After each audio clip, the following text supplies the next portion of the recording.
बहुत लोग कहते हैं हम बकरा चढ़ाएंगे, मुर्गी चढ़ाएंगे, हमारा ये काम बना देना। कितने लोग जब चुनाव चला था मुखिया का, सरपंच का, विधायक का, तो मंदिरों में जाके बोलते थे भगवान हम बकरा चढ़ाएंगे, पठा चढ़ाएंगे, खसी चढ़ाएंगे, कौन कौन चीज कहते हैं। तो ये सब चढ़ाते रहते हैं। भगवान रिश्वत नहीं लेके आपको जिताते या हराते हैं। आपका कर्म है, आपका संस्कार है। इसलिए किसी भी कार्य करने में व्यक्ति की स्वतंत्रता है, ये गीता में श्री कृष्ण भगवान कहते हैं। लेकिन कर्म करने के बाद में फल भोगने में कोई आदमी स्वतंत्र नहीं है, फल उसको भोगना ही पड़ता है। भोगना या नहीं भोगना ये अपनी मर्जी हो ऐसी बात नहीं है। आग में हाथ डालने के बाद लोग कहें कि मेरी मर्जी जले या ना जले, तो वहां मेरी मर्जी नहीं, वो आपकी मर्जी होगी। आग में हाथ डाला है तो वो जलेगा ही, वहां हमारी मर्जी नहीं चलेगी। इसलिए कर्म कीजिए पर बड़े सोच सोच के कीजिए, बड़े विचार के कीजिए। आज आदमी कर्म करते समय नहीं विचारता, कर लेने के बाद में क्या कहता है, सुबह उठता है, स्नान करता है, 2 अगरबत्ती लगा के कहता भगवान माफ कर देना। अगर आदमी सुबह उठकर स्नान करके अगरबत्ती लगाते समय एक प्रार्थना कर ले तो उसका जीवन स्वर्ग बन जाए कि भगवान जो मैं कर्म करता हूं उसका फल मुझे ही देना। है किसी की हिम्मत जो ऐसा बोलता भगवान जो मैं कर्म कर रहा हूं उसका फल मुझे ही देना। हम ऐसा नहीं कहते भगवान जो भी गलती की है सब माफ कर देना, और दूसरे दिन फिर वही गलती करने को तैयार हो जाते हैं। इसीलिए आदमी ने भगवान की गणना की है, रचना की है, भगवान बना के गुस्साई घर में भर के रखा कि हम गलती करते जाएं और सुबह शाम वहां अगरबत्ती लगा के माफी मांगते जाएं। भगवान को आदमी मानता है, पर मानता क्यों है? मांगने के लिए मानता, बिना स्वार्थ के आदमी मनुष्य जाति में प्रीति होती ही नहीं। मनुष्य एक ऐसा प्राणी है 84 लाख योनि में जो बिना स्वार्थ के किसी से प्रीति नहीं करता।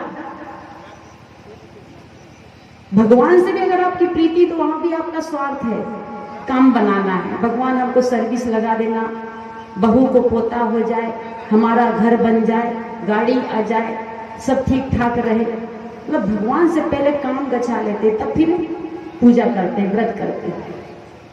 अब व्रत भी किस चीज का करते हैं? नमक छोड़ दिए, व्रत हो गया। आप दाल चावल सब्जी नहीं खाना, व्रत हो गया। रामचरितमानस में भक्ति का बहुत सुंदर वर्णन किया है कि कहूं भक्ति पथ कौन प्रयासा, योग न जप तप मुख उपवासा, सरल स्वभाव न मन कुटलाई, यथा लाभ संतोष सहाय। भक्ति का मतलब नमक छोड़ना नहीं है। किसी शास्त्र किसी पुराण में नहीं लिखा कि आप नमक छोड़ दिए तो बड़े भक्त बन गए। दाल चावल छोड़ देना भक्ति नहीं है, कहीं नहीं लिखा है, ना रामचरितमानस में लिखा ना गीता में लिखा है। रामचरितमानस में कहा कहूं भक्ति पथ कौन प्रयासा, योग न जप तप मुख उपवासा। तब न योग करने की जरूरत है, न मुख उपवास करने की, व्रत करने की जरूरत है, तो फिर भक्ति कैसे करें? भगवान श्री राम कहते सरल स्वभाव न मन कुटलाई, मन में कुटिलता नहीं, ईर्षा नहीं, द्वेष नहीं, नफरत नहीं। सबके प्रति जिस दिन आपका प्रेम भाव से मन भर जाएगा, जिस दिन आपका मन अंतःकरण निर्मल हो जाएगा, उस दिन आपकी भक्ति मीरा की भक्ति जैसे से हो जाएगी। उस दिन आपकी भक्ति सबरी की भक्ति जैसे हो जाएगी, क्योंकि सबरी मीरा ने नमक नहीं त्याग किया था, दाल चावल चोखा चटनी अचार नहीं त्याग किया था, उन्होंने बुराइयों को त्याग कर दिया था। और जो बुराइयों को त्याग करता है उसका व्रत होता है। बुराई में बहुत सारी बुराई, काम क्रोध लोभ मोह ईर्षा जलन, एक छोटी सी बुराई त्याग दीजिए तो व्रत हो जाएगा। कौन सी? चुगली नहीं करेंगे, निंदा नहीं करेंगे, बुराई नहीं करेंगे, कहेंगे नमक त्याग देंगे, ये साधारण बात है। नमक छोड़ सकते हैं पर चुगली करना बहुत कठिन बात है। बिना नमक का एक दिन खा के रह सकते हैं सब महिला, लेकिन एक दिन बिना चुगली की रह जाए कहिए बहुत कठिन बात है, बहुत बड़ा तप, बहुत बड़ा तप हो गया। संत कहते हैं व्रत का मतलब बुराइयों को छोड़ना, और तीर्थ का मतलब होता है, कबीर साहब संत ने कहा किसी, तीर्थ वही जो कि पाप से तारक, पाप वही मन बद्धि विकारा, सो सत संगत तीरथ सत्य है, दुर्गुण नासत लागे ना वारा। संत कहते कि तीर्थ वह है कि जो पाप से तार दे। अभी तक हमने कहीं नहीं सुना है भागलपुर, सुल्तानगंज, मनिहारी घाट में गंगा है, कभी न्यूज में ऐसा नहीं छपा है कि गंगा में स्नान करके एक पापी, एक चोर, एक बदमाश, एक डाकू संत बन गया। सुना है कभी कि गंगा में स्नान किया, एक पापी, एक दुष्ट, एक चोर संत बन गया।